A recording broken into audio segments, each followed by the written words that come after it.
I think he's got a plan that he's put together, and at some point, I don't know if it'll be today, tomorrow, or next week, he'll announce that plan. That, of course, was White House Communications Director Anthony "the Mooch" Scaramucci confirming that Attorney General Jeff Sessions will soon launch a task force to look into government leaks. This comes as the president has spent the last week publicly slamming, shaming, crushing Jeff Sessions over his decision to recuse himself from the investigation into Russia. I want to point out, recuse himself, not go against the president, simply say, I'm going to step aside, do the right thing. NBC News Justice correspondent Pete Williams is here to help break down what is to come. Pete, what can you tell us about this new announcement? Well, it won't be today because the Attorney General is in Central America to talk about the gang problem, and I doubt it'll be tomorrow. Could be next week. It's about leaks. Now, the White House has a fairly fungible definition of leaks because, for example, Mr. Scaramucci is concerned that somebody was leaking his financial disclosure form. This is about classified information, leaks of government classified information, intelligence information. And the Attorney General has been involved in an interagency task force that for several weeks has been studying this problem and looking for new approaches about how to prevent them, how to better detect them, and how to prosecute and investigate when leaks happen. So the administration wants to take an even tougher line on leaks. I should say, by the way, that, Stephanie, this follows a much tougher approach on leaks in the Obama administration. There were more leaks under the Obama administration than there had been in previous administrations. So there's a trend here over the last several years by the federal government to get tougher on people who improperly disclose classified information. And that's what this is about. How does one government agency tell another that its secrets have been leaked? What's the right way to launch these investigations? This is not to announce a bunch of investigations. The Justice Department doesn't do that.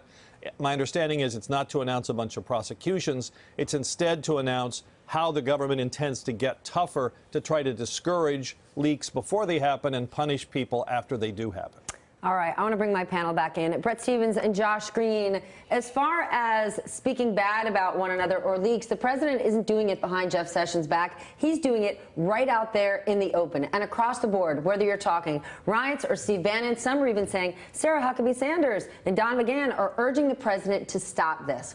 Steve Bannon loves a fight. Why wouldn't he like a Donald Trump-Jeff Sessions showdown? Well, first of all, I think the president is giving himself a kind of executive privilege to kind of leak on whoever he wants and say whatever he wants publicly. But the problem for Bannon is that Jeff Sessions is the true believer in Trumpism. He believed in these policies before Trump believed in them.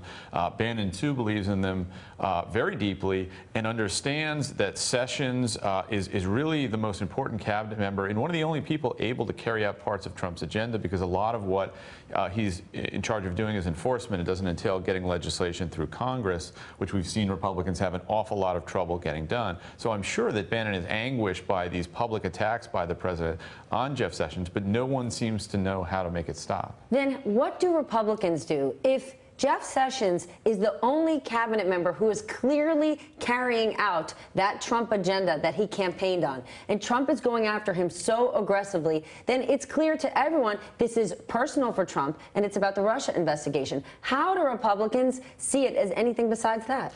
Well, you know, the problem that you have here, guys like Bannon, Sessions, and so on, they're true believers, they're ideologues. Trump is basically an opportunist and a nihilist, and this is kind of exposing the fundamental rupture inside the administration. He stands for nothing. Trump believes in none of this stuff. He doesn't. The border wall, that central idea of his candidacy, even that, as you point out in your book, was kind of contrived. It was by an aide. Yeah, by an aide. It was sort of. It was handed to him as. Wait, say that again. It was contrived. I tell the story of the wall in the book. It was contrived by an aide named Sam Nunberg, who wanted to find a kind of a mnemonic device to keep Trump focused on immigration. He came up with the idea of the wall. Yeah.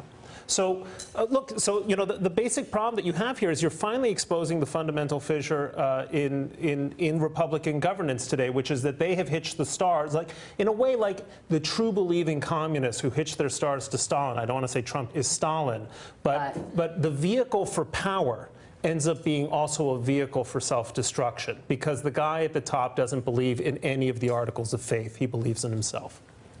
We just need to say this one more time. Build the wall was just a 3-word, 3-syllable, catchy slogan that was going to work, that Trump could follow. And now it is a multi-billion-dollar situation that is leading the president in this administration. It is extraordinary, the world we're living in. Hey there, I'm Chris Hayes from MSNBC. Thanks for watching MSNBC on YouTube. If you want to keep up to date with the videos we're putting out, you can click subscribe just below me, or click over on this list to see lots of other great videos.